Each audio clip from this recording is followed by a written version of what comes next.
Hello नमस्कार दोस्तों, मैं हूं Mithilesh Kumar. Mika academy YouTube channel पर आपका बहुत बहुत स्वागत है। सामाजिक अध्ययन हिस्ट्री एनसीईआरटी क्लास 6 हमारे अतीत 1, इसमें हम लोग अध्ययन करेंगे क्या बताती है हमें किताबें और कब्रें। इसमें हम लोग देखते हैं दोस्तों कि क्या बताती है किताब और कब्र से हमें जानकारियाँ मिलती है। और बता दें दोस्तों, CTET JTET estate and other state अधिगम के लिए आप लोग मिक्का एकेडमी यूट्यूब चैनल को सब्सक्राइब कर सकते हैं।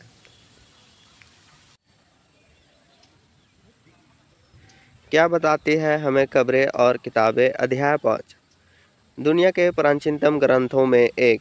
इसमें देखेंगे कि दुनिया के प्राचीनतम ग्रंथों में एक हम लोग का मेन कौन कौन सा प्राचीनतम ग्रंथ है। वेदों का शाब्दिक अर्थ होता है ज्ञान। वेदों की संकलन कृष्ण द्वैपायन वेद व्यास ने किया है। जो वेदों का संकलन है कृष्ण द्वैपायन वेद व्यास ने किया है। वेद 4 होते हैं, बता दें दोस्तों। पहला ऋग्वेद, दूसरा सामवेद, तीसरा यजुर्वेद और चौथा अथर्ववेद। ये हुआ वेद हमारे 4। अब इसमें देखते हैं ऋग्वेद के बारे में। यह सबसे पुराना वेद है। ऋग्वेद की रचना 3500 साल पहले हुई। ऋग्वेद में 1000 से ज़्यादा प्रार्थनाएं हैं जिन्हें सूक्त कहा जाता है। इसमें 10 मंडल, 1080 सूक्त और 10,600 मंत्र है। ऋग्वेद की भाषा प्राकृत संस्कृत और वैदिक संस्कृत है। इसमें 3 देवताओं महत्वपूर्ण है, अग्नि और इंद्र और सोम। जो कि सोम पौधा भूर्ज वृक्ष 150 साल पहले ऋग्वेद भूर्ज वृक्ष की छाल पर लिखा गया था।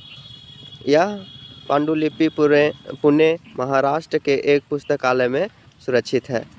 ऋग्वेद के बारे में बता दें दोस्तों, यह सबसे पुराना वेद है और ऋग्वेद की रचना 3500 साल पहले हुई थी। और ऋग्वेद में 1000 से ज़्यादा प्रार्थनाएं लिखी गई है जिन्हें है सो सूक्त कहते हैं।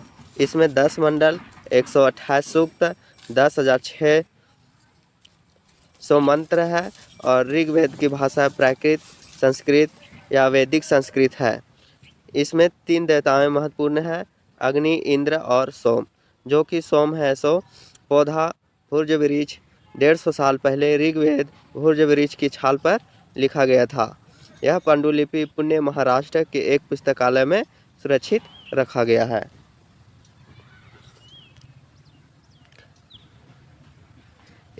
प्रार्थनाएं ऋग्वेद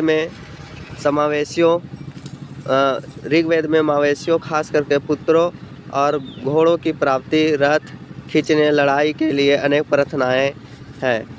ऋग्वेद में अनेक नदियों का जिक्र है, जैसे व्यास, सतलज, सरस्वती, सिंधु तथा गंगा यमुना का यह बस एक बार जिक्र मिलता है। जो कि बता दें दोस्तों, जैसे व्यास, सतलज, सरस्वती, सिंधु तथा गंगा नदी का बस एक बार इसमें है सो एक बार ही जिक्र मिलता है, बतलाया गया है।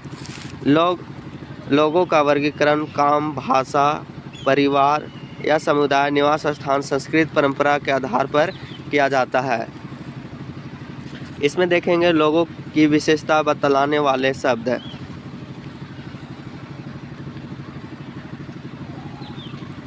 लोगों का वर्गीकरण काम, भाषा, परिवार या समुदाय, निवास स्थान या संस्कृति पर परंपरा के आधार पर किया जाता रहा है। काम के आधार पर समूह थे समाज में पुरोहित, जिन्हें कभी कभी ब्राह्मण कहा जाता था। बता दें, जो कि एक समूह था, अभी भी है, पुरोहित, जिन्हें कभी कभी ब्राह्मण कहा जाता है। यह यज्ञ व अनुष्ठान कार्य करते थे। इनका काम समूह के आधार पर है सो बटा हुआ था। जो कि इनका काम था यहाँ यज्ञ व अनुष्ठान कार्य कराते थे। राजा के बारे में देखते हैं दोस्तों। यह आधुनिक समय जैसे नहीं थे। ये न महल में रहते थे, न राजधानी में, न ही सेना रखते, न कर वसूलते। और इनकी मृत्यु के बाद बेटा अपने आप शासक नहीं बनता था। जनता व पूरे समाज के लिए। इसमें देखेंगे जन, इसका प्रयोग आज भी होता है। दूसरा शब्द था विष, जिसका वैश्य शब्द निकला है। जिन लोगों ने प्रार्थनाओं की रचना की वे खुद को आर्य थे कहते थे। अवा विरोधियों को दास या दासियों कहते थे, जो कि जनता व पूरे समाज के लिए है। जन, इसका प्रयोग किया जाता है और आज भी होता है। दूसरे शब्द में विष, जिसका वैश्य शब्द से निकला, और जिन लोगों ने प्रार्थनाओं की रचना की वे खुद आर्य कहते थे। वह विरोधियों को दास या दस्यु कहते थे। नेक्स्ट हम लोग देखेंगे संस्कृत और अन्य भाषाएं। संस्कृत भाषा भारत यूरोपीय भाषा परिवार का हिस्सा है। भारत की कई भाषाएं गुजराती, हिंदी, कश्मीरी और सिंधी एशियाई भाषा जैसी फारसी तथा यूरोप की बहुत सी भाषाएं जैसे अंग्रेजी, फारसी, जर्मन, यूनानी, इतालवी, स्पेनिश आदि इस परिवार से जुड़ी हुई है। इन्हें एक भाषा परिवार इसलिए कहा जाता है क्योंकि आरंभ में इनमें कई शब्द एक जैसे थे। उदाहरण के लिए मातृ जो संस्कृत से है, माँ हिंदी से है और मदर अंग्रेजी शब्द से है। जो कि देखा जाए सभी भाषा में इसमें दिया हुआ है संस्कृत, हिंदी और अंग्रेजी। जो कि मातृ माँ उच्चारण होता है, माँ से उच्चारण होता है, मदर में जो अंग्रेजी है माँ से उच्चारण होता है। यानी कहने का मतलब है कि सभी भाषाएं एक परिवार से जुड़ी हुई है।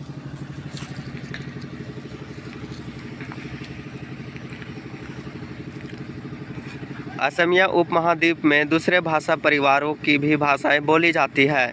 उदाहरण के लिए पूर्वोत्तर देशों में तिब्बत बर्मा परिवार की सभी भाषाएं बोली जाती है।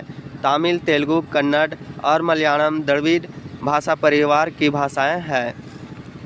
जबकि झारखंड और मध्य भारत के कई हिस्सों में बोली जाने वाली भाषा ऑस्ट्रो-अस्टाइक परिवार से जुड़ी हुई है। लोगों की विशेषता बतलाने वाले शब्द। इसमें देखेंगे लोगों की विशेषता बतलाने वाले शब्द, जो कि जातिवाद की विशेषता बतलाती है। जैसे समाज में मुख्य रूप से 4 वर्गों में इसे बांटा गया था, बना हुआ है। पहला ब्राह्मण, दूसरा वैश्य, तीसरा क्षत्रिय, चौथा शूद्र, जो कि इनका कार्य भी अलग अलग था। बता दें दोस्तों, ब्राह्मण के लिए है सो यज्ञ अनुष्ठान कार्यों में भाग लेना। दूसरा है सो वैश्य, जो व्यापारी से संबंधित व्यापार वगैरह इन लोग करते थे, इसलिए इनको है सो वैश्य के अंतर्गत रखा गया। क्षत्रिय सेना से संबंधित है, जो कि सभी धर्मों को सुरक्षा देना इनका कर्तव्य है। शूद्र जो कि दास है, जो कि इन लोग का भी है सो सेवा करना परम धर्म है।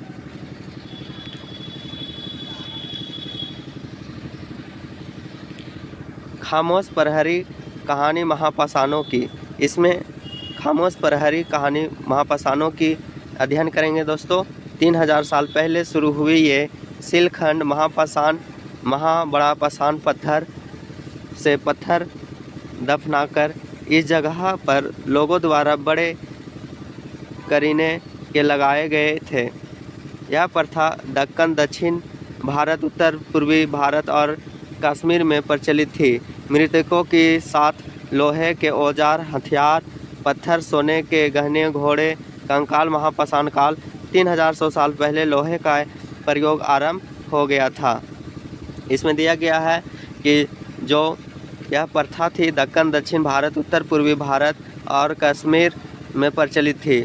मृतकों के साथ लोहे और औजार, हथियार, पत्थर, सोने, गहने, घोड़े के कंकाल महापाषाण काल में 3000 साल पहले लोहे का प्रयोग आरंभ हो गया है, जो कि इससे साक्ष्य प्राप्त मिलता है।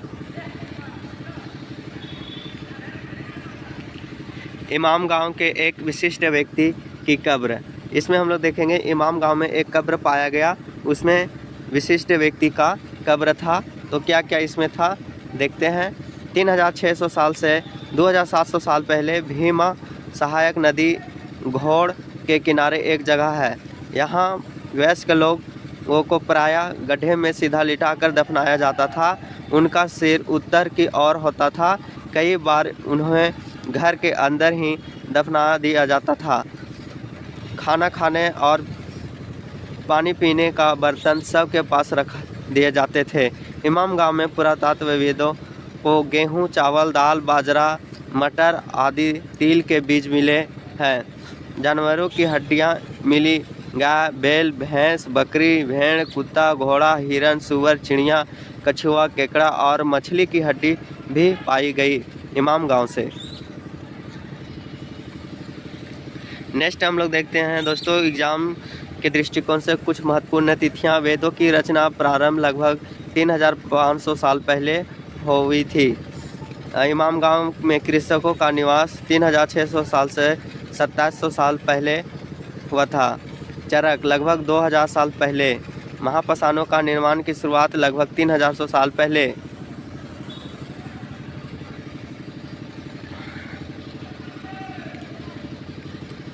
और बता दें दोस्तों, इस तरह से हम लोग का है सो यहाँ पे जो चैप्टर है क्लास 6 है हिस्ट्री का, क्या बताती है हमें किताबें और कब्रें समाप्त हुआ। और बता दें दोस्तों कि अगर यह वीडियो थोड़ा सा भी आप लोग को अच्छा लगा होगा तो आप आप लोग है सो तहे दिल से इस वीडियो को लाइक करें, शेयर करें और मिक्का एकेडमी यूट्यूब चैनल को सब्सक्राइब करना ना भूलिएगा दोस्तों। वीडियो देखने के लिए बहुत बहुत धन्यवाद। Thank you for watching video.